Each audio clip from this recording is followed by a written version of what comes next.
Okay. Good afternoon, everybody, and welcome to our webinar. I see people are joining the Zoom link, so I just wanted to wish everyone a warm welcome. And warm welcome to all of our panelists today who are joining us from Montreal, Mistissini, and probably a little bit of everywhere from the attendees list to talk about and learn a little bit more about the implementation of the Access Open Minds program in Mistissini. I'll be moderating today. My name is Jess Chisholm, and I'm the Director of Operations with Access Open Minds. In terms of some housekeeping items, I just want to mention that you can submit your questions through the Facebook Live chat or through the Zoom link if you're joining us on Zoom, and we'll be going through the Q&A at the end. So if you have questions throughout, please send them in and we'll be sure to answer them at the end of the discussion period. So with that, before we get started, I'd like to give the wonderful members of our panel the opportunity to introduce themselves. So Ashley, maybe I can hand it over to you to get us started. Hey everybody, my name is Ashley Eiserhoff. I am from the community of Mistissini. I'm currently the Director of Health and Social Development. I'm also the site lead for our community. And I'll say hi to everybody. Thanks, Ashley. Greg? You're on mute, Greg. Can't hear you. Isn't that one of the famous statements for 2020? You're on mute. Yeah, I'm Gregory Brass. I'm a planning, programming, and research officer with the Cree Health Board. I work in the Manahidu Department, Regional Mental Health Services. And well, I've been up here since 2008, and I've been working with the Cree Health Board off and on since 2012. And I've been involved with this project since about 2016. Thanks, Greg. Jeff, can I hand it over to you to introduce yourself? Sure. I'm Jeffrey Druga. I'm a psychologist. I've been a clinical psychologist for 20 years, more than that. And I have been working with the Access program in Mistissini since last year. I started in May of 2019. Thanks, Jeff. And Vidya, over to you. Nice to be here today. So I'm also a psychologist like Jeff, so that makes two. That's going to be trouble for this session, I guess. I'm Vidya Iyer. I am a researcher at the Douglas and an associate professor at McGill University. I've also had the privilege of being intimately involved in the Access project from 2013 that we'll talk to you a bit more about from different perspectives. It's a large network, and we'll be sharing insights from the larger project, but also specifically about how the project rolled out in Mistissini. I am the Scientific Clinical Director for Access, and it's a pleasure to be here today. Thanks, Vidya. Thanks, everybody. So I guess to get the ball rolling, that was a wonderful segue, Vidya, but I was wondering if you'd be able to say a few words about the overall Access project and initiative, talk a little bit about the goals, and you mentioned it being a national initiative, so maybe orient us a little bit in the Access space. Sure. So maybe I'll start with where it all started. In 2013, the Canadian Institutes of Health Research partnered with the Graham Beck Foundation, which is a philanthropic foundation based in Montreal, interested in mental health, to create this large sort of opportunity focused on youth mental health. And at that time, CIHR, or the Canadian Institutes of Health Research, also created this new sort of initiative called Strategy for Patient-Oriented Research, which is the way things should have always been. So it's kind of interesting that that was a new sort of initiative that was launched. And the idea really was that all the people who matter should really be part of every step of redesigning healthcare systems, redesigning service systems to make them work for people. And in this case, the focus was on youth mental health. And the reason they focused on youth mental health, and in general over the last 8 or 9 years, there's been an increasing focus on young people's wellness, well-being, young people's mental health, is because, I mean, first of all, I think we know that it's such a critical period of everyone's life. It's when a lot of the things that really matter happen, whether it's finishing school or, like finding love, finding work. Like a lot of critical things happen during this important phase. So it's really a time full of potential and possibilities. We also know that, however, that it is a time where young people are particularly vulnerable to experiencing distress, to experiencing sort of like suicidal thoughts and behaviors, or to feeling vulnerable to substance use or other sorts of mental health problems. So the idea with this project was that, can we find a way in Canada to really think about changing the way young people access and receive mental health services so that it's much more youth friendly, it's a lot more effective. And so that's how the project started, and it was funded in 2014. And it was funded for a 5-year project, and we're like, like a little over halfway through the project. And what was Access Open Minds? It's really a large network, which has perhaps been the coolest part about working within Access Open Minds from the beginning. It brought together like varied sort of stakeholders from across Canada. So we have young people, families, service providers, community organizations, researchers, decision makers, and policy makers. And ultimately what ended up happening was that we decided to work in 14 sites, and now it's about 16, 17 sites across 6 provinces and 1 territory. And in each of these sites, the idea was really that could we find a way to develop and implement a different way of young people between the ages of 11 and 25 accessing services to support them if in times of difficulties with their emotions or substance use. And the idea was really that we would work with these communities, that 16 communities came together, some of them in urban context, some in rural, some in remote, one in Montreal that works with homeless youth, and 6 out of the 14 sites were in Indigenous contexts, Mistissini being one of them, 4 in First Nations and 2 in Inuit context, and I'd be happy to share a bit more about each of these sites. So what was really interesting was that very early on, we realized that we had to work from a place of core principles and core values, because we were really working with communities that had different strengths, different resources, different needs, and different also preferences for how they thought it would be best to implement a project that tried to change youth mental health services. So we decided that we would really work with this idea of core values and 5 principles that would be implemented across different sites. And how sites implemented these principles was really based on a process of mapping what was working in the community, what was not working, what were the preferences of community members, what were the strengths of community members. So the shape that these principles took in each of the sites was somewhat different, but the idea was really that these 5 principles were really important to focus on if we were to try and transform youth mental health services and outcomes. So what were those 5 principles? The first was just to make sure that more young people sought help early on when they needed it, or others who were working or came in contact with young people in the community knew where to seek help. So that was the first principle.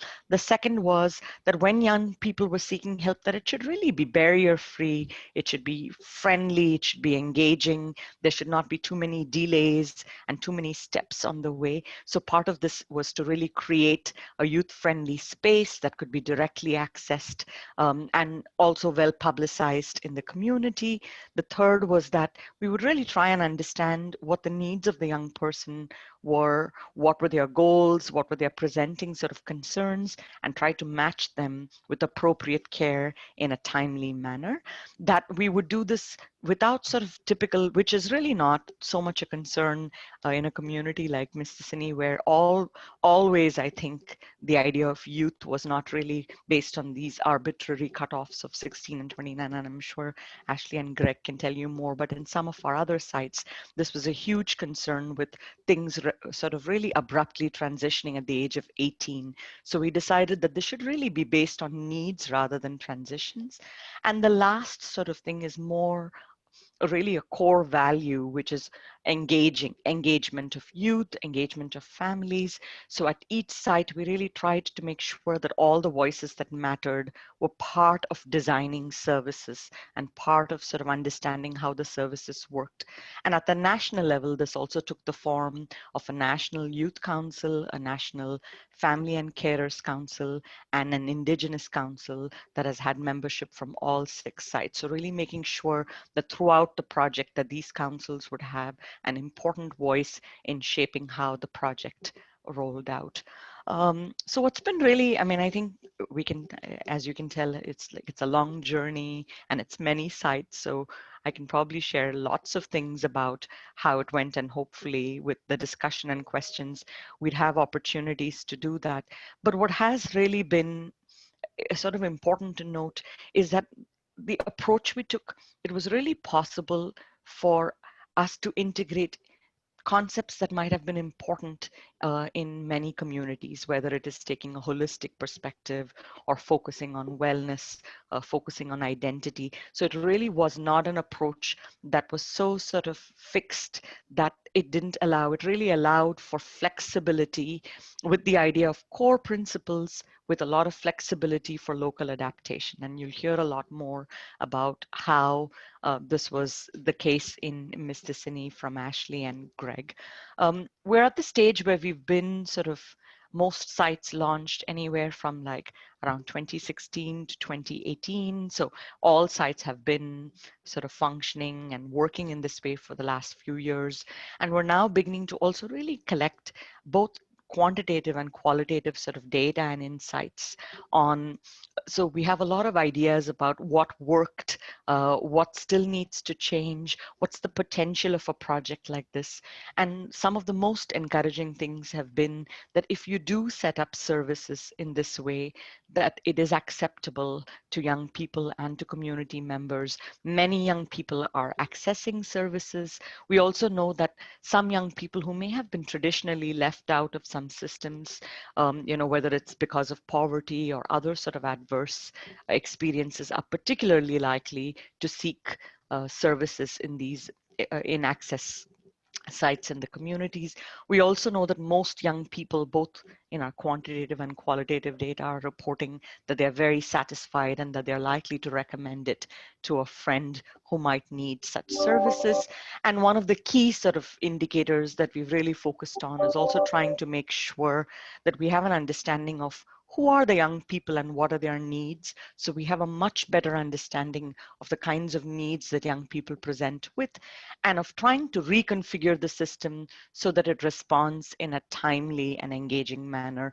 And we are finding that it is possible, that there are challenges on the way, but it is certainly possible to design services in a way that makes sense to communities and in a way that works in terms of timeliness and satisfaction.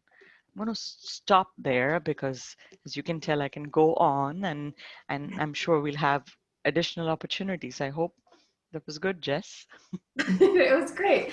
I think one of the things that you really highlighted, Vidya, is the sort of breadth of the Access project, that it is this really big national, sort of across Canada project looking to improve youth mental health, and really funded as research. It's sort of testing these innovations. And one of the things you talked about was the adaptability of this, that it really came in and I think was built with the partners around the table to not be a cookie cutter model, because if we know anything in the vastness of of the country. It's how diverse communities are, and we can't find it sort of or develop generally one size fits all solutions. So with that, I think, maybe Ashley, I could hand it over to you to talk a little bit more about how the Access program was adapted and rolled out in Mistissini, given the unique sort of lens that you guys brought to implementing it in your community. I'm kidding. Back in 2014, we had, I was a consultant for the Cree Health Board, and it was a project that was talked about back then.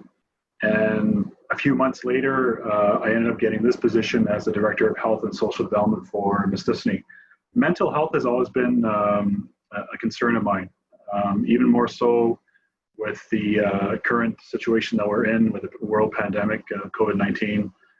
It has a very significant impact on the world population, especially our young people too. Yeah, everyone's impacted by what's going on. And in the context of me being a Cree person, it's always been the elders'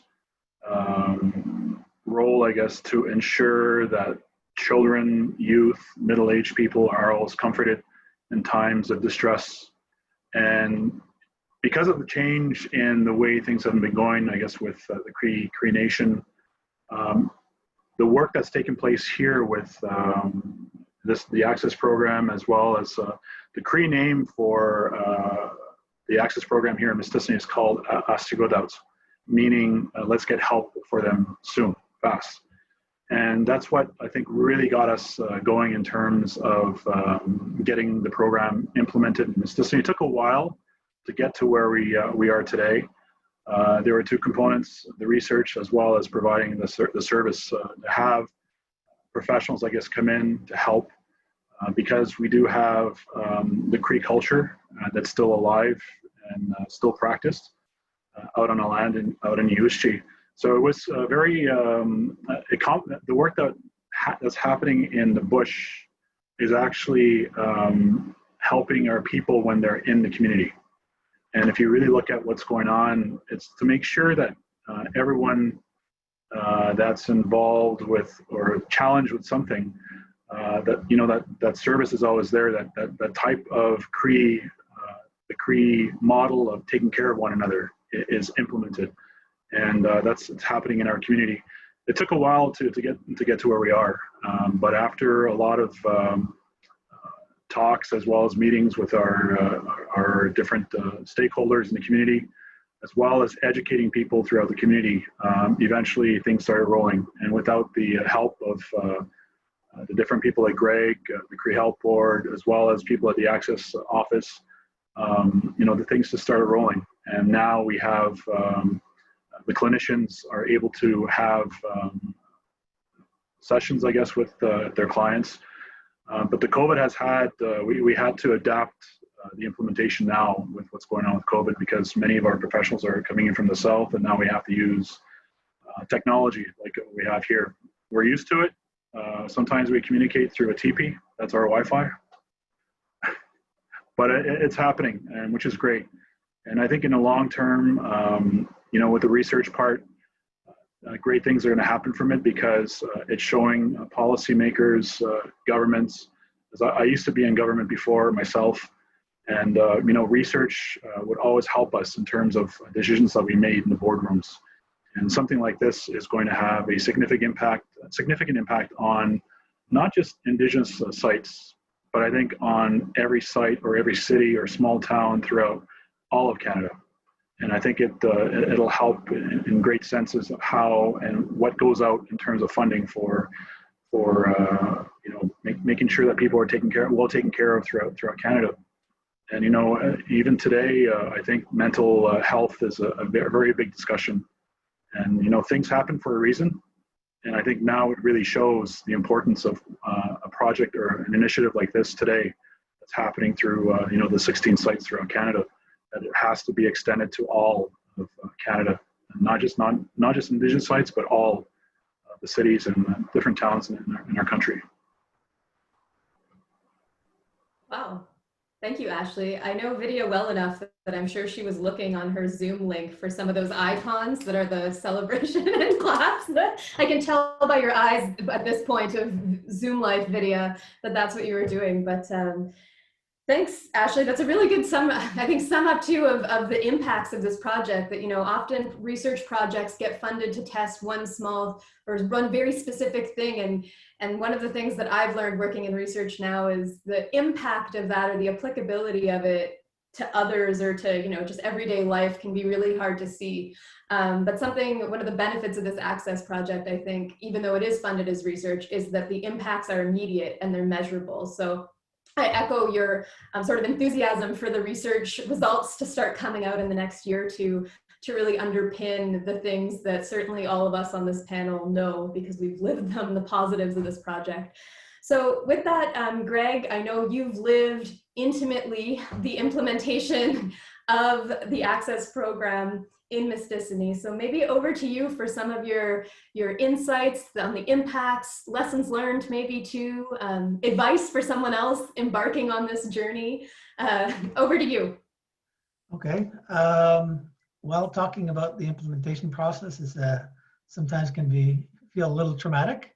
It was a really tough struggle. I'm not going to kid about that. It was a very difficult process to go through. But I wanted to do what I could to see the project be successful for a whole bunch of reasons. It was helpful to work with somebody like Ashley, who is very committed to mental health and really wants to see young people getting the help they need, and as well as families as well. So having people who were committed to this project was important, and that was probably the underlying element of success. And also working closely with Access, which was helping us along the way, and also pushing us, and you know, helping with the solution process. And my involvement in this project actually began in about October 2016, like on this actual implementation project. But I had been involved with the project from the TRAM and Access project very early on, and I actually attended one of the first public meetings. Actually, it was the first public meeting in, I think, September, October of maybe August of 2013. Yes. And at that time, I used to be the coordinator for mental health, which is now Aschihkuwaataauch. And so I was very interested in the project. I went to all the meetings, and I think maybe attended about 4 of them. But then I took a different job and left my position. And Jill Torrey, who was my colleague in the Surveillance Evaluation Research Committee, was the one spearheading this project, and she managed to keep it going. And eventually I came back to the Cree Health Board in 2016, and right away got involved with the Access project because it's something I was quite interested in. And I think having that background in the regional mental health services, it really did help me to understand the challenges in the implementation, because before I'd started, there'd been 3 other people who had worked on this project, maybe even more, maybe 4 or 5 people, and they all took stabs at trying to get it implemented. And by the time I came along, there was a couple other people who had actually pushed the project quite far along and were doing quite well. But the hang up for us was the position, and what was going to be the Access Open Minds clinician that was going to work in the community. And originally the idea was that it was going to be a human relations officer that was going to work from the clinic. And that seemed to fit the Access clinician job description. But we had trouble filling that position, and it took a long, long time to fill. And then for their own reasons, the clinic decided, well, they needed that HRO position for something else. And so basically we were left without a project to move forward. And so we went back to the drawing board, and we actually came very close to just giving up. We said, oh, we're not going to bother. And so finally, over the summertime, I think in 2017, we thought about it, and we came to the realization, well, actually, we don't really have mental health services. And if we have that HRO position, what that person would have been doing was basically seeing youth, if any youth actually came into the clinic, and putting them on a waiting list. And yeah, a waiting list is a mental health service. It's just not a very good one. So we decided, well, let's create a mental health service and incorporate the basic elements of Access. And in many respects, that's exactly what we needed. We actually created a small mini therapeutic service in the community, and we also listened to what the youth had to say, because the youth really did not want to go into the clinic, and there's a whole bunch of reasons for that. Most of it has to do with confidentiality and not feeling safe in there because it's a small community. Their aunts work in there, their other relatives work in there, family, friends.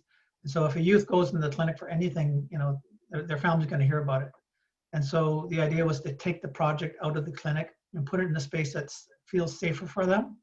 So that's why we went with putting it into the Family Resource Center, which is actually adjacent to the youth center.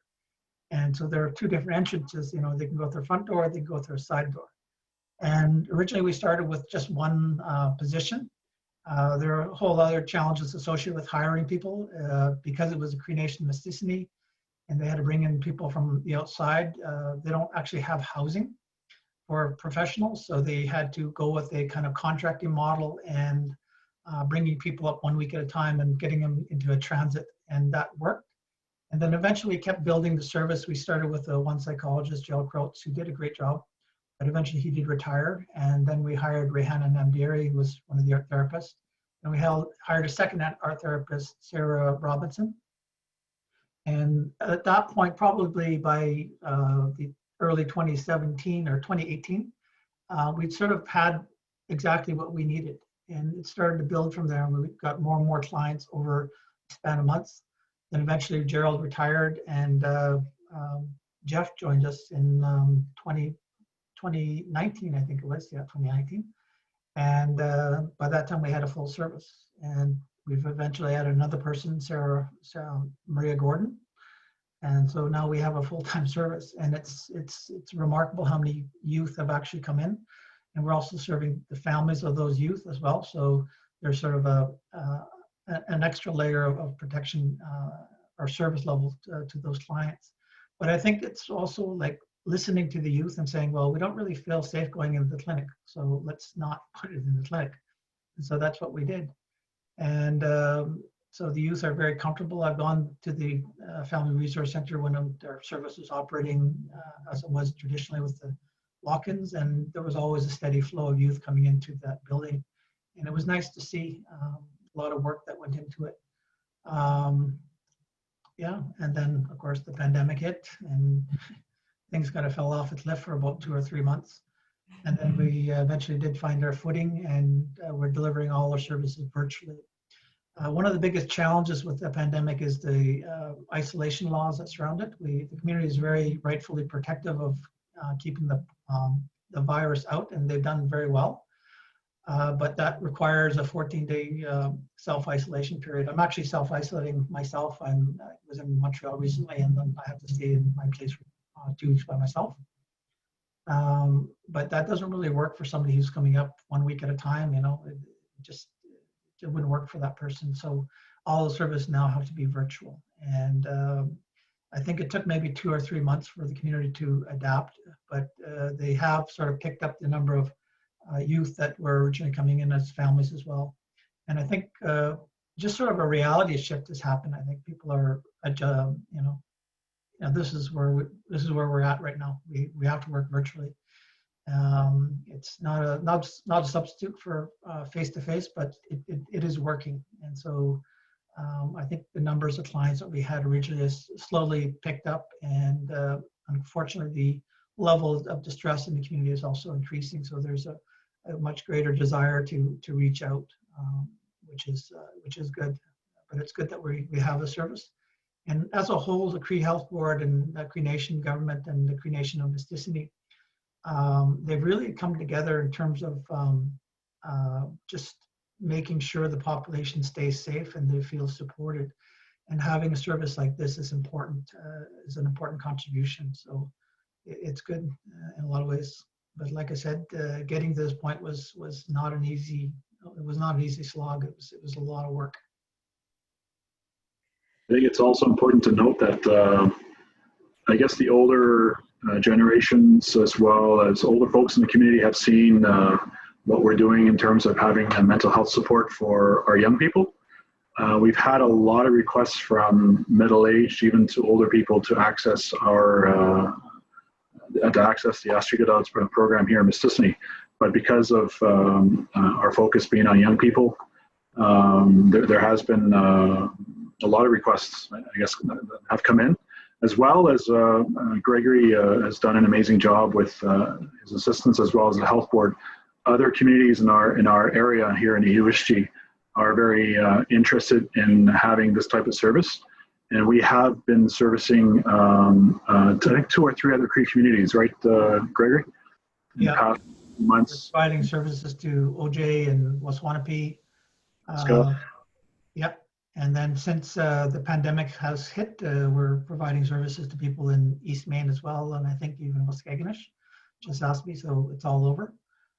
Just one other thing I wanted to add is that, I am sort of the face of the Cree Health Board, but the reality is that there's about 3 or 4 people who are not on the screen who really should be sharing the screen with me, who are instrumental in providing the support to Manahiku.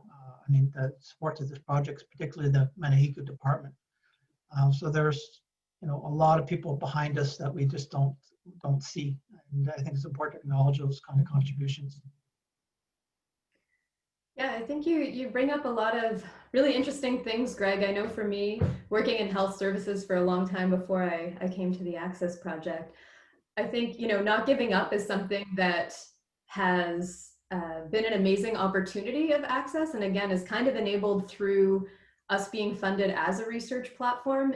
Typically, right, you get a grant for like a year or something, and you try to get a project off the ground, and for whatever kind of reasons, like reality happens, and it doesn't work out, and then that just dies in the fire. And I think, one of the best learnings from across the Access network, Mistissini being one of the communities where this happened, but also many other of our sites, it can't happen overnight. And if you're really going to do youth engagement and do this right and listen to the community and build what they need, not what it says on paper they need, then it's going to take some time, and you're going to, maybe falter along the way. But I think, to hear you all speaking today about the program in Mistissini, and if we went back to 2016, I don't know if we would have believed ourselves if we said, no, it's going to come together and it's going to be awesome. But I think, the lesson for me from a policy lens is also the importance of longer term funding for programs like Access, so that they have the time to take shape. And one thing that we hear from many of our sites is that it feels like this just got started.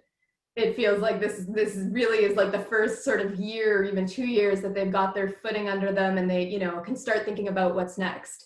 But I was hoping we could maybe circle back and talk a little bit about what's needed and what's next in Mistissini. But I wanted to give Jeff the opportunity to weigh in a little bit too, from a clinical perspective, what it's been like working in this new way in Mistissini. So over to you, Jeff, maybe some thoughts on that, on what it's like to be a clinician working in this new sort of transformed format. Okay. Greg was talking, I went back in my mind to the cold call I received from him. Maybe that, I don't know, maybe that was in February of 2019 or something like that, Greg. I'm trying to remember. I had known Greg from work that we had both been doing around the Truth and Reconciliation Commission. And I hadn't seen him in a number of years, and then suddenly I get this email. Hi, Jeff, would you be interested in doing this this work in Mistissini? And as a clinician, someone settled into, the life that I'm living in Montreal, you think, okay, this is essentially an invitation to turn my life upside down. I think there's a reason why it's difficult to get clinicians to do this kind of work, is that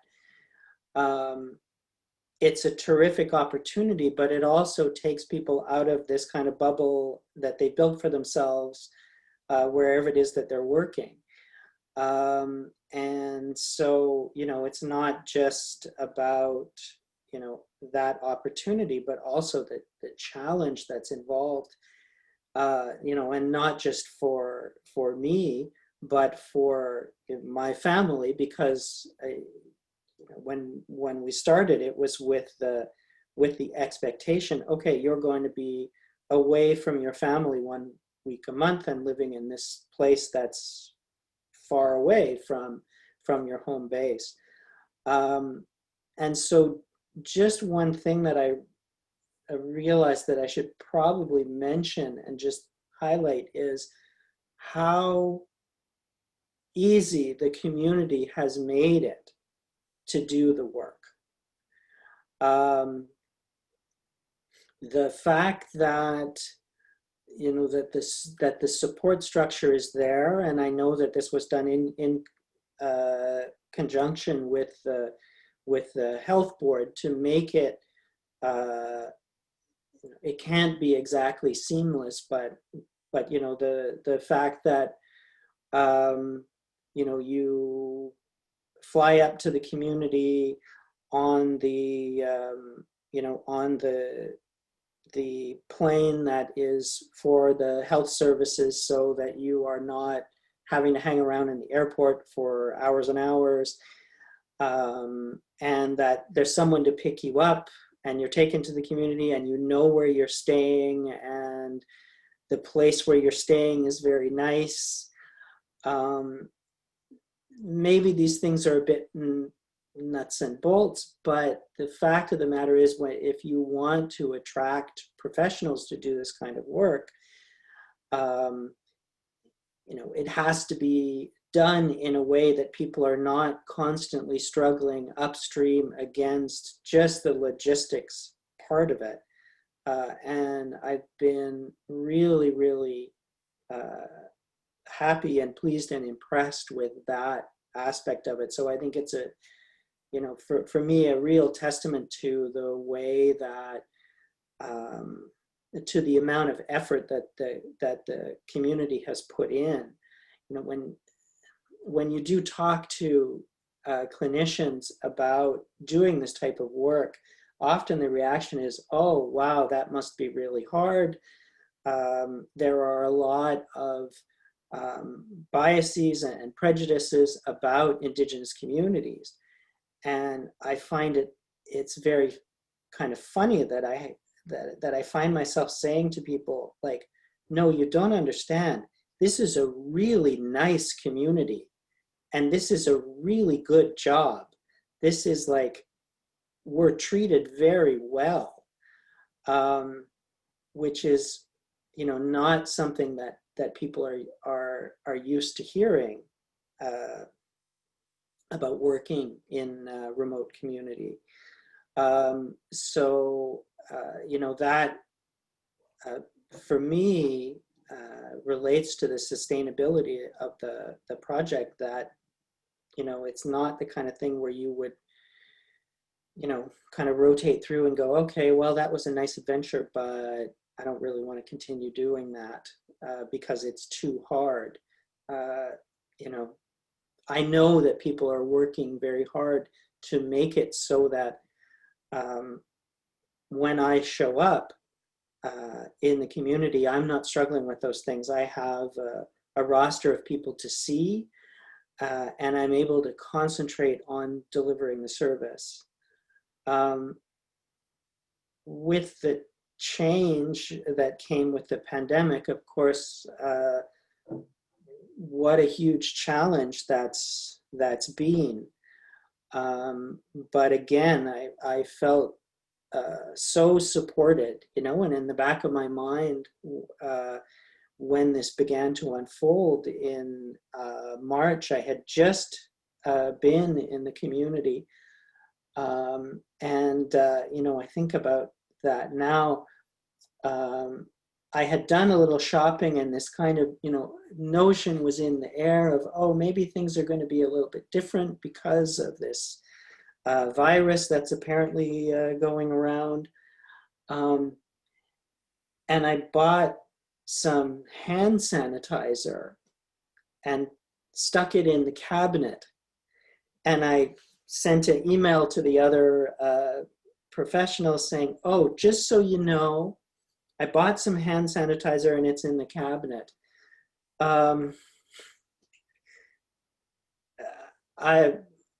it's probably still there. So Ashley, if you need hand sanitizer, it's in the cabinet in the second office. All right, I'll be right back. Okay. Okay. But yeah, for me, kind of reconciling myself to that fact that, okay, I guess I'm not going back to the community anytime soon. And then realizing, okay, well, not in the summer. Okay. Not in the fall. Okay. Not before Christmas. And just realizing that this is really, it's going to be a while before I'm actually going to be able to be in the community, and reconciling to that and saying, okay, we're going to have to deliver these services in a different way. Was, for me, that was a challenge, but at the same time, I never for a second felt not supported by the community. Like, the message was loud and clear that no, this service is really important to us. And we are going to do this because it's important to us to continue to deliver these services to the community. And, this is something which I guess, maybe it could have been dropped, right? Like, oh, well, we can't do this right now, so we'll see when it's possible for people to travel back up to the community, and then you could, pick up with your clients again. You guys were on it right away, and facing facts and facing up to the challenge and saying, no, okay, we're going to have to change the way that we work, and so even with all of the doubts and trepidation I had about doing that, I always really felt supported by the community in what we were doing. Because of course things do fall through the cracks in a situation like that, right? I mean, you sort of, okay, there are clients who, they don't have a computer. And you can't deliver services in the same way, and some services are just not appropriate to be delivered. Okay, so we got to change the way that we're working. But I never ever felt like the community was second guessing anything that we were doing, or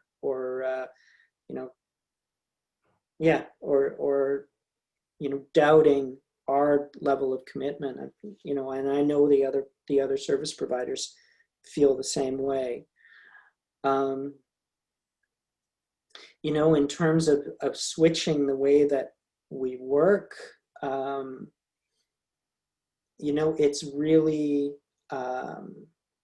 we put ourselves out on a limb in many ways, because, many people, they just do not have, they don't have access to a computer, or rather, they don't have access to a computer in a situation where they can be alone and undisturbed while they're talking to someone over the computer. So I've spoken to many, many people on the phone. I realize now that I have clients from Mistissini who I've never seen. I only know them as a voice on the phone, which is really strange for a clinician.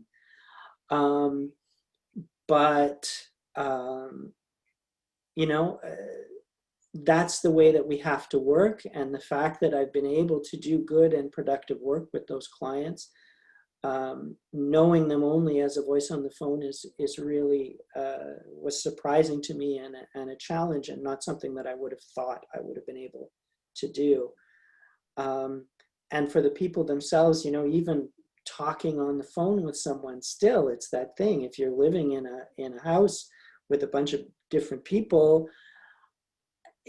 how much time are you going to get to yourself to do that? So I've spoken to a lot of people in their cars. I did have the occasion once to be speaking with someone who was in their car, and then suddenly I heard this other voice, And then the person said, and I said, well, hold it. I thought you were alone. Are you with someone? The person said, no, I'm ordering at the Tim Hortons, you know. Do you want anything?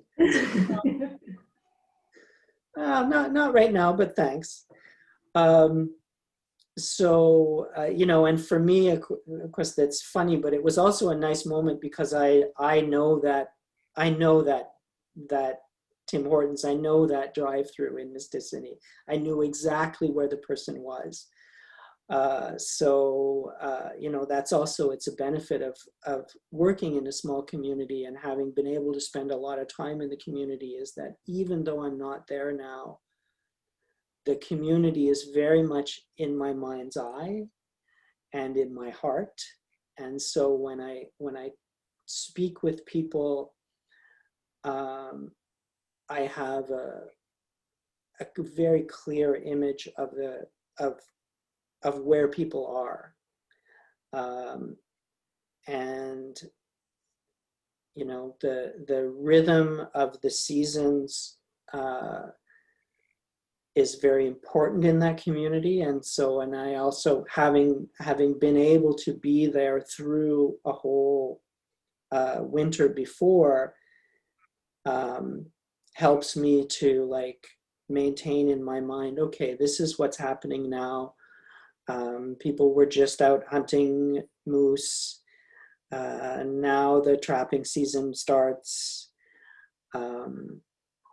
And then, you know, we'll go through the winter, and then the spring will come and it'll be goose break, and hopefully I'll be able to be back in the community again around that time. And that must have been, Jeff, when you left the last time, right?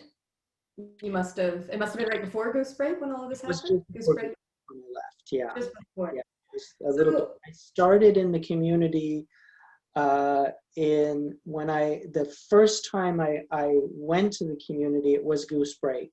And so in 2019, and goose break is a phenomenon that I already knew about from other work that I do. And so I said, well, you know, won't it be very slow? And that's another, I think, aspect of the commitment and the thinking that goes into it for the people in the community, because both Ashley and Greg were like, yeah, that's good. It'll be slow. And that will give you time to meet people. And that'll give you time to settle into the community and figure stuff out and meet with us and, you know, learn kind of like where to get your groceries and, you know, where the restaurant is and this kind of stuff. And they essentially said, you know, it's okay from our perspective that the first time you come, you don't have tons and tons of clients. That's all right. What we want you to do is get used to the community. And I have to say that motivated me in a way that I thought, oh, okay, yeah. Well, I want to make sure that I do see as many people as I can, because I felt like this kind of gratitude to them for giving me that time and that space.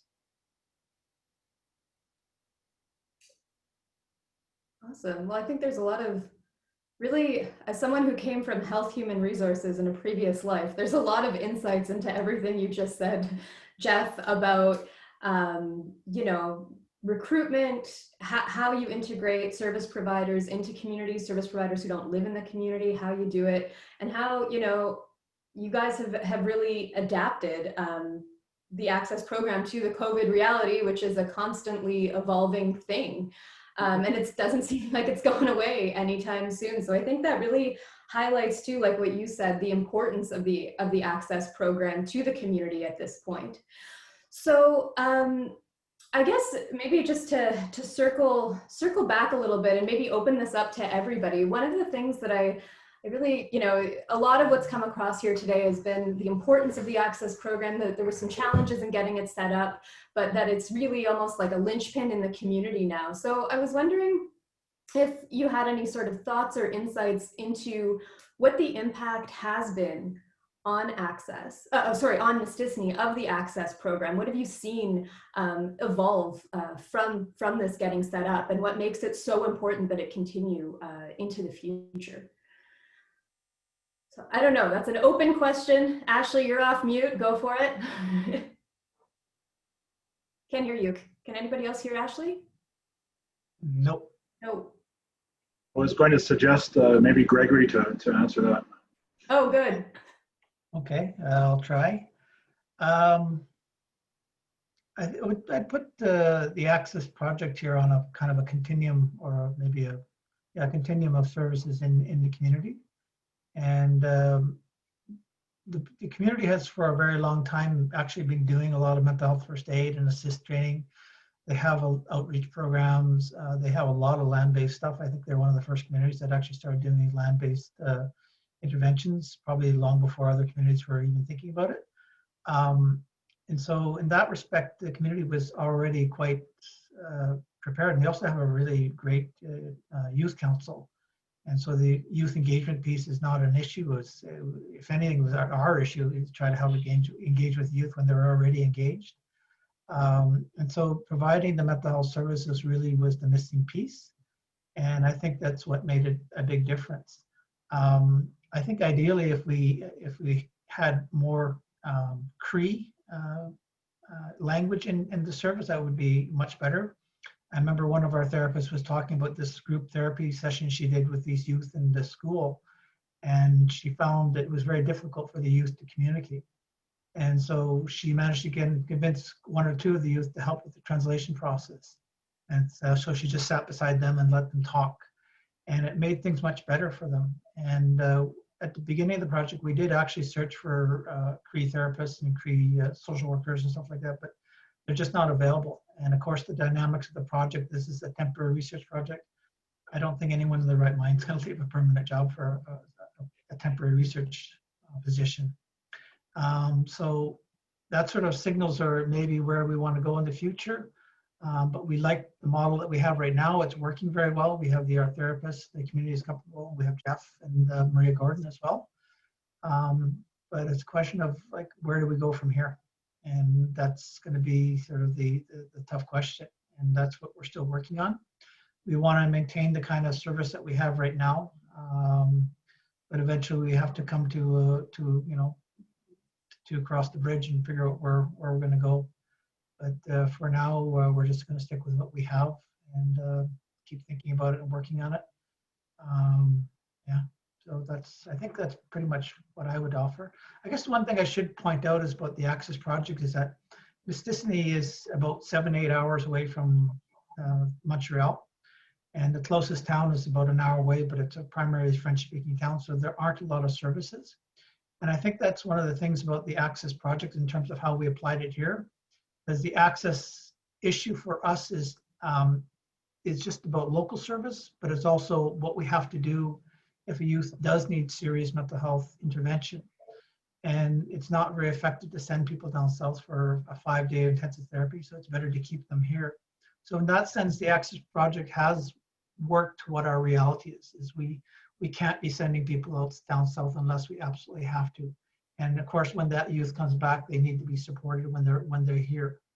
And having that professional support is really vital to that well-being, and it keeps the youth safe and the family assured that they're being supported. I think that's a really important point, Greg, too, about the impact of Access going beyond just someone needing help right that day, or needing to get hooked up with a therapist. It's a continuum of care, it sounds like, happening up there that the clinician group provides, filling gaps almost in the system that is set up. It sounds like you guys can adapt this to whatever is needed for the youth and families in the community. Ashley, I don't know if you have anything to add. I didn't see you come off mute, or if Greg did, as he covered it all, but Easy job. you're good. Okay, maybe Vidya or Jeff, do you have any thoughts about the impacts? I know Vidya, you're like the access historian, having lived this thing from start to finish. So maybe some thoughts about sort of the evolution of the project as you've seen it. As Greg alluded to, there was a lot of different people involved in this implementation along the journey. And yeah, any just sort of like thoughts about the impacts or process? I mean, I'm more than a historical, I'll probably take the perspective of where we are now in the country. Overall, there's a lot of sort of noise and momentum for further funding, commitment to youth mental health. And we're in many ways, I would say, trailblazers. Like we've been doing this for far longer than some of the newer sort of provincial initiatives.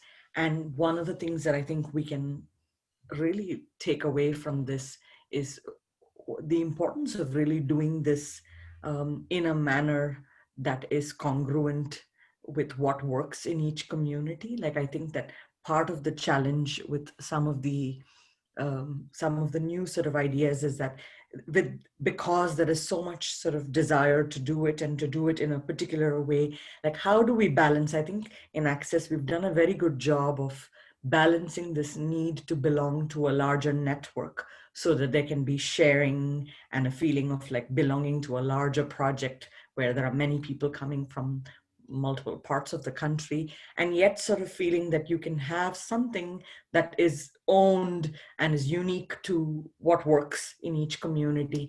And that sort of balance, I do think that that is something we can really contribute to in thinking about the newer initiatives. And the other sort of important thing is maybe we can talk about, we've done such amazing work, and like you said, in many ways we've done it for a few years, but we're also only now really in a position where the last few years things have been working and we know that it's working. So this is the time that we need to find a way to sustain what we've done and actually grow it. Which is interesting when you're funded as a research project. The clock is often ticking, so it'll be really nice to find, maybe even throw it to the panel and to others who are attending, what might be some opportunities for ways to make this part of something that actually is sustained and grows, because clearly there's been some amazing sort of work that's been done, a lot of innovation, a lot of creativity and community engagement. Ashley, do you have any funding available that you're willing to commit right now? I'm just kidding. It's just a joke. I heard you were going to take out your personal checkbook. No, but I think that's a really important point, Vidya, is that, you know, as we look to the future, sustainable funding, and I said it earlier, you know, too often in Canada or wherever, these projects are pilot projects, they work, and then we wrap up and we implement a new pilot project. Maybe Greg and Ashley and Jeff, do you see sort of the value in this continuing on within the Access scope and not sort of sunsetting it now and starting something new? I know we talked about adaptations, but do you also feel this way, that it's kind of just now gotten solidly together enough to kind of run seamlessly, I guess, for lack of a better term? I think from my end, being Cree, as well as to see there has been impact from the Access program, as well as the services that are being provided in our community. It's like any other Indigenous site or any Indigenous community or city of Montreal, there's a lot of mental health issues. I think in terms of educating our different organizations in the Cree world, we've been doing that. We've been educating them about this program for since it started. And we're trying to get more different partners, I guess, on board to keep this thing going. Because, you know, I'll take it from this analogy of when you're a parent and you're raising your children up to the age of 18, you don't disappear. You're always in your child's life. And that's exactly the way I view this journey, I guess, we're on together. it has to continue. It has to be, we have to ensure that mom and dad continue to be there for their children. You know, as long as they need this type of service, it will continue. You know, we've had discussions with different people, and the education that, and even the impact, I guess, from family members, because we're in a small community.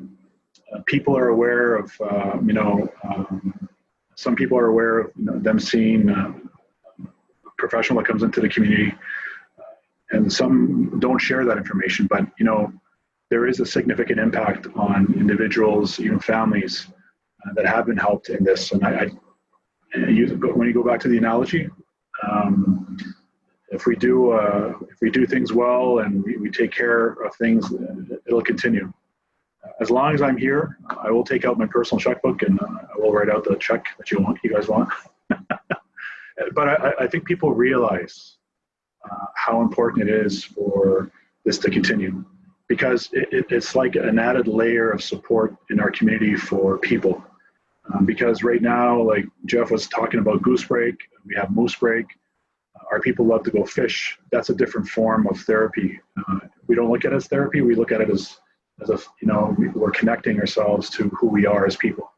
And sometimes people don't have that opportunity to do that. And then when they sit down with a professional like Jeff, Ray, or Sarah, or Maria, they're able to share what they're going through. And that's something that's so important to me. And I think the community and the leadership here too is totally aware. And, you know, I don't see it coming to a stop. It's going to continue. If we have to continue finding funds elsewhere to make sure that the project continues, I think we'll do that. But I think it's important for people to know that it's not just a research program for us anymore. It's, you know, we're helping to save lives and help people on this journey of life. Well said. Thanks, Ashley. Greg, anything to tap Yeah, on? I'm in total agreement with Ashley. And on that point of saving lives, I know that we actually have saved lives. We have intervened in some potential suicide risks. We've had youth with very serious psychiatric issues that are just sort of coming out at a very young age, and ensuring that those youth get the follow-up support that they need is vital. And so, yeah, in that respect, we definitely have saved lives, and we've helped a lot of people. So we have a good team of therapists that are getting us through that. The sustainability piece, I think part of it is secure, or being secured, I should say. But there's still a lot of work that we need to do to get that process through. I think no one in the Cree Health Board doubts what we're doing. They know the success. They also do understand the need for mental health services, not just for youth, but for the population in general. Unfortunately, it can be very hard to get professionals up here. It also takes a long time to train people to become mental health professionals. And some people, it can be very exhausting work, so they don't always last in these kind of positions because of the intensity of work, especially now with the pandemic. Yeah. So there are a lot of challenges to getting the service to where exactly we want it, but we're on that path, I think. So you actually have our first question from the Q&A that might have come in a few minutes ago, and I apologize, I didn't see it until now, but it relates to what you were just saying about sort of recruitment. And the question is, how can we encourage clinicians to take on an access clinician role, especially in a remote community? And I know, Video, you threw some comments into the chat, but I was wondering if Jeff, as a clinician, you touched on a lot of the sort of pull factors that made this attractive to you. And Greg, you just touched on some of the challenges, but maybe Jeff, do you have any sort of other thoughts beyond what you said earlier about how we can encourage clinicians to take on these roles? Well,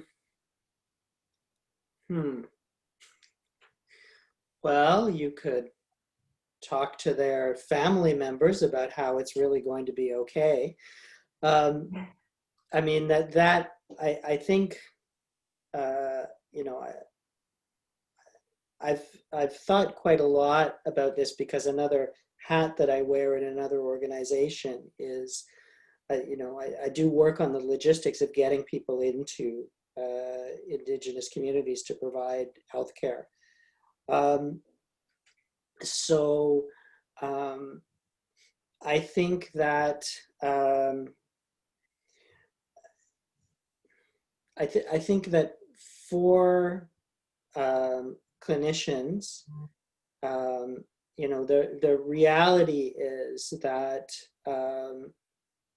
you have to find people who do have a certain sense of mission, who are open to adventure and open to new experiences, and who are very flexible in terms of how they're going to work. Because you arrive in the community and things are never going to go exactly the way that you expect. So I think that the reality is that not everybody is going to have that set of personal qualities that make them likely to work that way. Now, I have to say, I have the 3 M's stuck in my head now. That is something that, of course, people talk about, right? That what brings people to work in an Indigenous community is the 3 M's, right? That people are there for money. They're there because they're on a mission, or they're just mentally ill themselves. It's a joke, but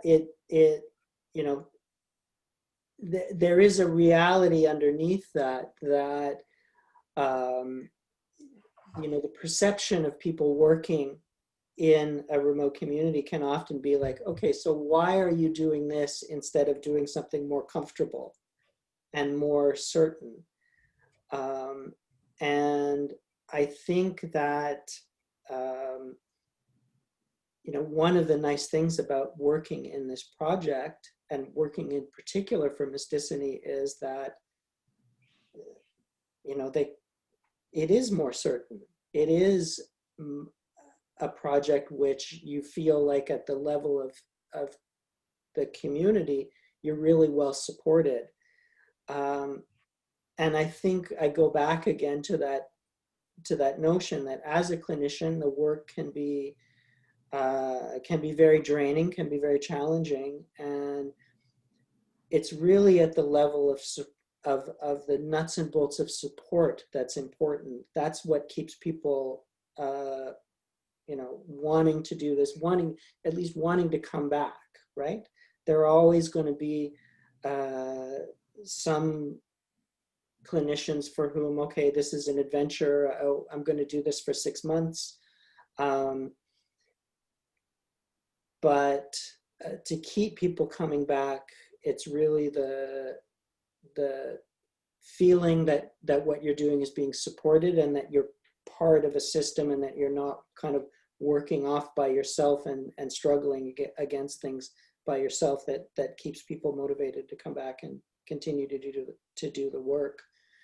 I know that within our program in Mistissini, I speak really regularly with the other clinicians. We talk a lot, and we're able to convey, challenges that we have, or ideas that we have for how to make the service better, issues that need to be ironed out. And Greg and Ashley and the other members of the team are always really receptive to what we have to say. And we, if we talk about an issue, they are paying attention and actively trying to iron out that issue for us. Whether it's, getting a key replaced, or getting a printer, or, getting access to the Wi-Fi, or getting materials, ironing out issues about transportation, all of these things. It's really important because if you feel supported in what you're doing, you just have more energy for when you have to step out of your own comfort zone and be more flexible in the way that you're going to provide the service. Yeah, I agree with that. What Jeff is saying is that I think with Ashley and I and the others is that we want them to work as a team. I think being part of a team really reinforces their sense of belonging, and it keeps the focused, it keeps them that cohesion together, and it sort of makes things stick in the service that we're providing. One of the unique things, I'm not sure which, I'm not sure if it was Ray, Sarah, Maria, or Jeff. We had to give them a warning on one of the visits last year. We literally had a bear walking around in our community, and we had to give them a heads up. Don't go walk around at a certain point in the day. That's one of the realities we have to deal with, and it's something that is very unique in that sense. But it's just the amazing work that's taking place, the teamwork, as well as all our different stakeholders that are on with us on this journey. It makes a huge difference, and it's important that people get on board when you first start, and educate people too. Absolutely. Greg, I mean, it sounds like you guys have been pretty successful with recruitment. So what would you say those keys to success have been? It sounds, were you lucky? Do you think there's any strategies that really, really worked to get you this team that you currently kind of have around the table? Just knowing they're the people that we need, and just making sure you get the right people. I know Jeff was making a little bit of a joke about the 3 M's, but there is some truth to that. So you want to get people who are interested and open to an adventure, but also don't just see it as an adventure. I think once they get here, they realize that there are some serious issues. There are issues. There are many people here who don't get access to services. There's a lot of trauma across generations. There are people who are still dealing with the residential schools trauma issues, and that gets passed down to families, and then traumas that have happened since that time. So making sure that you get the right person who's empathetic and compassionate and patient with us as well, because it can be very challenging to create the service. All sorts of things happen. Flights get delayed, they get fogged in. Not just bears, there are also wolves on the trail sometimes. So just little things, but yeah, just making sure that you find the right person, because I've had situations where we had individuals up here who probably weren't ideal candidates when I was working with regional mental health services, and it does have an effect on the community. The community just doesn't show any interest in seeing that person after time. But with us, we've managed to find the right people, and they've adapted very well. And the community has really responded to them, and that shows by the fact that people are coming to see them, and there's a benefit there. That's great. Well, looking at the time, we've got about 15 minutes left. So I just want to remind everybody watching on Facebook Live and joining us on Zoom that you can send in questions on the chat on Facebook Live. I think you can throw it in the comments and they will make their way to those of us sitting here on the panel. That said, I have one last question of my own, and it's a question that I ask everybody from my 6-year-old to 96-year-old grandmother, although she does have Alzheimer's, so I get some pretty interesting responses. If you had a magic wand and you could do anything tomorrow, related to the Access program or not, because what the hell, it's 2020, let's go with any wishes on this webinar. What would you do? So Vidya, maybe I'll start with you. No pressure. But if you had a magic wand, what would you use it for? Well, I'll have to think on that one. You're asking. The point is quick response. True. You're a psychologist. I was like, have you ever gotten a quick response from a? Yeah. It's always like, it depends, and that's why I made you go first. Maybe others have quicker answers. Let me think. If anybody, I mean, Greg, you've discussed a truck with me. I still haven't gotten clear on what brand, if it's like a Chevy or if you're like a Ford guy. Maybe not the truck. If you had a magic wand, what would you do? Well, it's a bit unrealistic, but I'll say it to make the pandemic go away. But Yeah. As it relates to this project specifically, I think if we went back in time and did some more analysis about what our actual needs are or were at the time and still are, I think that would have helped with the implementation process. I think at the very beginning, we didn't have enough thoughtfulness about what we needed to do and what our circumstances were. And so if we had done that, I think we would have come to a conclusion earlier about what we actually needed to do. And rather than waiting for a year for things to actually turn out the way they have, we would have had services in the community sooner. But yeah, I think going back in time and having a bit of more engagement on what we actually needed and how to implement that. And my question still remains though, Chevy, Ford, don't tell me Dodge. I'm thinking of, I like Toyota, so I'm maybe a Toyota. Tundra. They might come out with a hybrid Tundra in 2 years. A hybrid Tundra. Oh, what about the new hybrid? Sorry, we're digressing, but the hybrid, oh God, whatchamacallit, Hummer. Have you not seen this on like I haven't football seen app? it. No. Oh yeah, check it out. Ashley, maybe over to you. Can't hear you. Your mic is gone again. If you get a little closer, maybe. Now or? Yeah, You know? got you now. I think there's a delay. You know, we sometimes because of where we are in life, we forget our purpose. We forget why we're living. And in this world that we live in today, many people forget their purpose, even though that they are supplying or working to help individuals. And that's something that we're all human beings. And, there's a saying that we use now because of the pandemic, we'll be okay. But every person has a mission.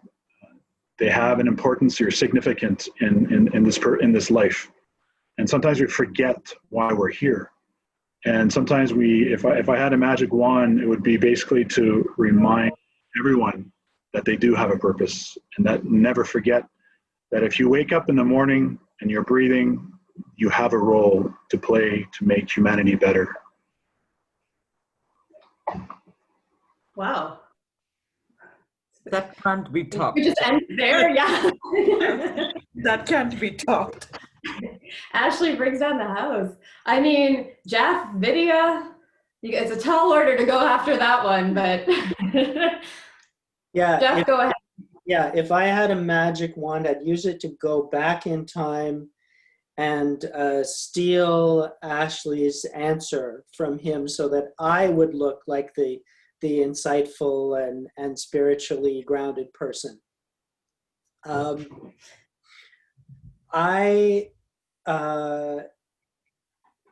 If I had a magic wand, I would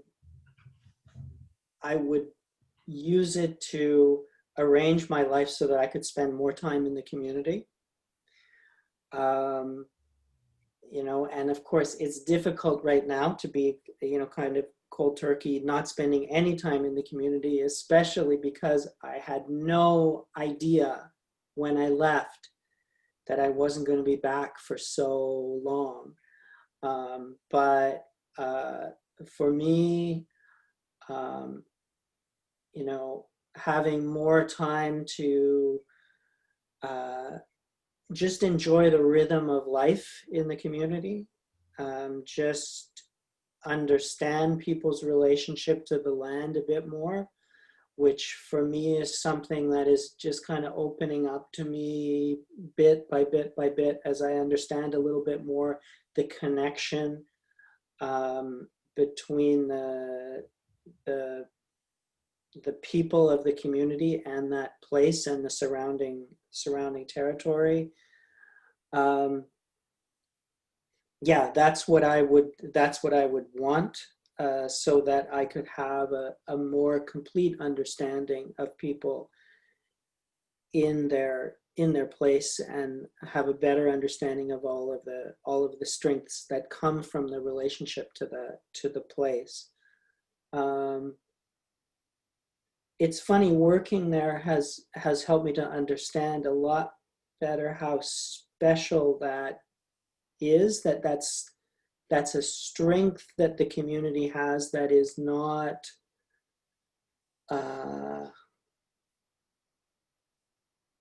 maybe not well enough understood by me anyway. I realize I don't have an intrinsic understanding of it, which is how much the idea of belonging to the community nourishes people in a way that, you know, in living in a big city where we may have some connections to other people around us, but it's not the same level of connection to place and to a people. I know my magic wand couldn't make me a member of the community. I'll always be an outsider, and there are real benefits to that. I think it's beneficial to the people from the community that somebody who is not from there is coming to provide care. Yeah, to have more time to spend in the community and to understand all of the connections would be the thing that I would want. Thanks, Jeff.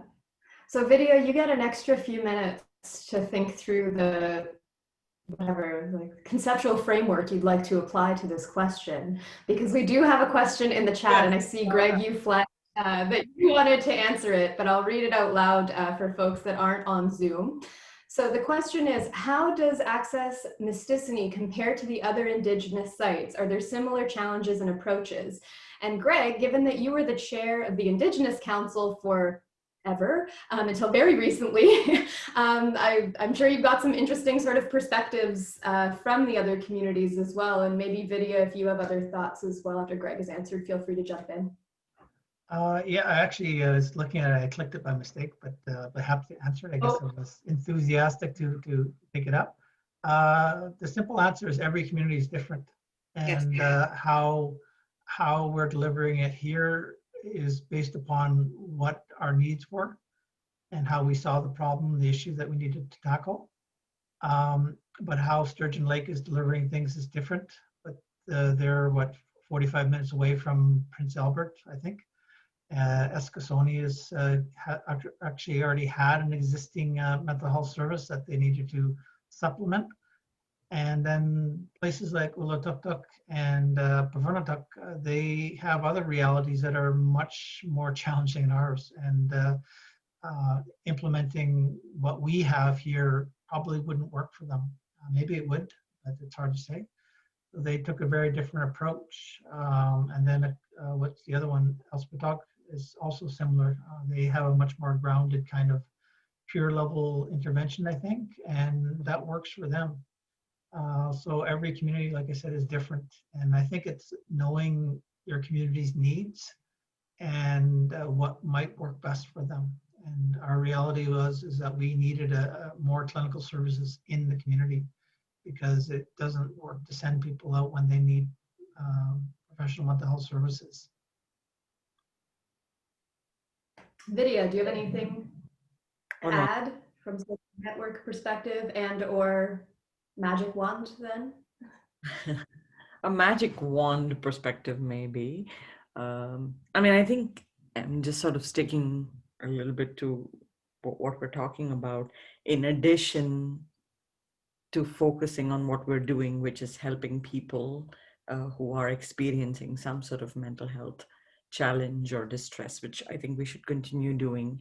It would be really nice if we also have with that a way to do a lot more sort of for all the things that influence our lives, whether it's like, you know, what Ashley was talking about, a sense of purpose and belonging, or whether it's sort of tackling this anxiety about, climate change or eco-anxiety, poverty, like a lot of the social determinants, like making childhoods such that people do have access to strengths and good quality food, housing, schooling. And I know it sounds like a big, but if we can put those upstream and downstream approaches together, I think we can really aspire for really good sort of dividends. And I think we still struggle sometimes trying to bring those worlds together. Like, not that one should be prioritized over the other, but if we can do that both, even at a smaller scale, I think the returns will be phenomenal.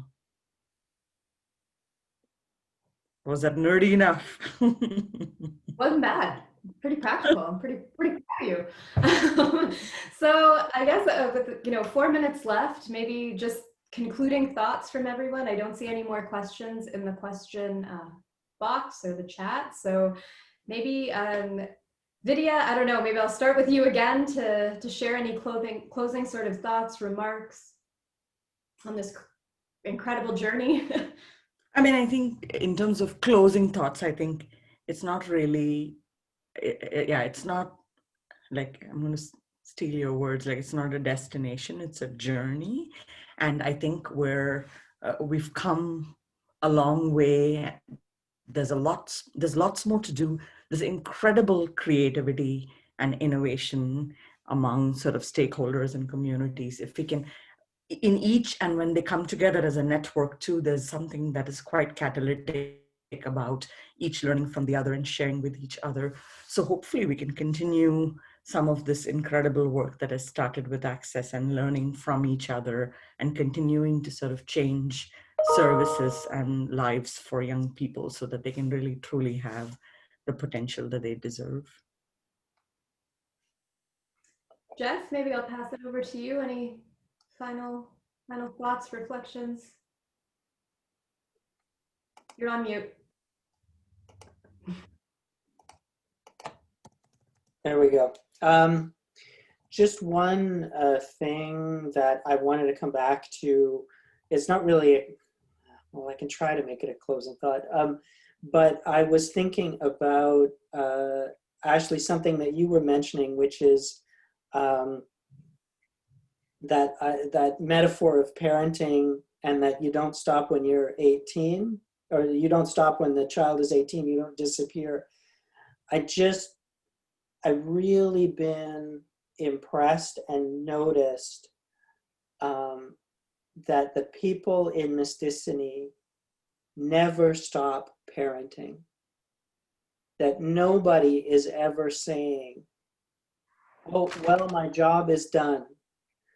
That there is a kind of nurturance and care and concern that runs through people's lives, not just for their children, but for everyone in the community.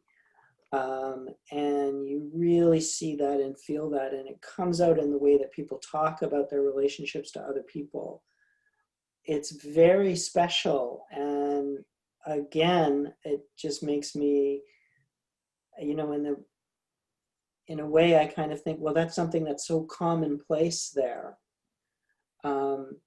And if only it was commonplace everywhere else. Now I've changed my idea for the magic wand. I wish that I could bring that value from Mistissini to the rest of the world. So I'm going to piggyback on that, because I think for me, having worked at central office now since 2015, one of the most incredible things, and having done a lot of healthcare projects in the past, mostly in Ontario, one of the coolest things about Access is that it's actually a network of very diverse people. Like, too often we keep Indigenous, non-Indigenous separate, and sometimes there's really good reasons for that, obviously, but there's been so much benefit to the non-Indigenous communities and services, even like the hospital-based ones down here in Montreal, that's very hard to measure and very hard to gauge, but it's transforming those services through these organic kind of silos that we've broken down, and it's almost through personal relationships that you do that. Ina says hi, by the way, Greg. You know, I think that's one of the really big innovations that we rarely see in anything sort of in this country. And it's definitely sort of changed my life, but I think changed a lot of the approaches through access and really that learning back the other way, that it's coming from Indigenous communities to non-Indigenous and the benefit that that has to people. Greg, maybe over to you. Final thoughts? Well, in the midst of finding a sustainability plan for Mistissini, we're also had the been asked by the Cree Health Board to scale up into other communities. So I think that speaks to the success of the project, but that sort of goes back to my earlier thing about what are other Indigenous sites like. And I think if we try to do access in other communities, even within Iuishi, it's going to be different because the reality is every Cree community up here is different. But not in that respect that Ashley and Jeff were alluding to, is about the level of care. I actually live in Ujibukamo part-time and I work here. And I really feel that when I'm there, I feel a level of care in the community. It's nice. And when my wife and I got married, we did our wedding in Ujibukamo, and the level of input from the community was awesome. We just had to show up almost, and well, not quite. We had a lot of support from everyone when we did that, and so it's nice. And we get invited out to go on people's camps and stuff like that, and invited to events. So if you're open to those kind of things, they're there. I'm actually not Cree. I'm not from here. I'm Anishinaabe from out west. Yeah, it's that. I sort of given a convoluted answer, but yeah. Okay, great one. Ashley, you get the hammer. You get the final words to you. Closing. Can you hear me? Yeah, we can hear you. Closing remarks. Really don't know. I'm just going to continue with what I said before. We have all of us as we're all brothers and sisters in some way. We all have a purpose, and some on this journey that we call life sometimes they go off track, and you know we're in a place where we can bring back people on track in their life because of different things that they went through in life. You know, we were given that purpose to be able to help others. And sometimes people need that extra help, that extra encouragement, that extra motivation, and you know, all the different people that are able to help others is something that the world needs today more than ever. The pandemic is showing us so many different things that even though it's a negative thing to many extent for people, for us, it made us go back to where we came from as people. We went back to the land. We went back and did things that we used to before. And, you know, it's all a matter of perspective, how you respond to situations you go through in life. And I think every day is a brand new day. We learn brand new things, just like we've learned through this pandemic, and we've learned through the Access program for the past 3-4 years. And every day we're making improvements. Every day we're doing things. And that's something that all of us need to be reminded, that we have something to offer the world. And that's just to make the world a better place. And it takes time, just like when we started a few years ago with Access to where we are today. I think we've all done an amazing job, as well as my colleagues here at the administration have done an amazing job to get us where we are. And I really appreciate them.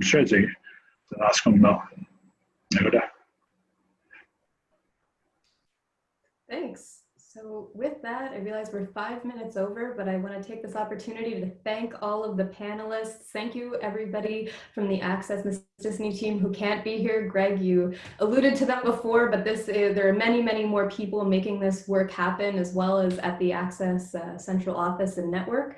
So I want to thank everybody who was able to join us this afternoon on Facebook and on Zoom. I believe this has been recorded, and I believe it will be available on YouTube and various platforms after. So I wish everybody an awesome afternoon. Thanks again. and we'll see you soon. Bye. Thank you. Right.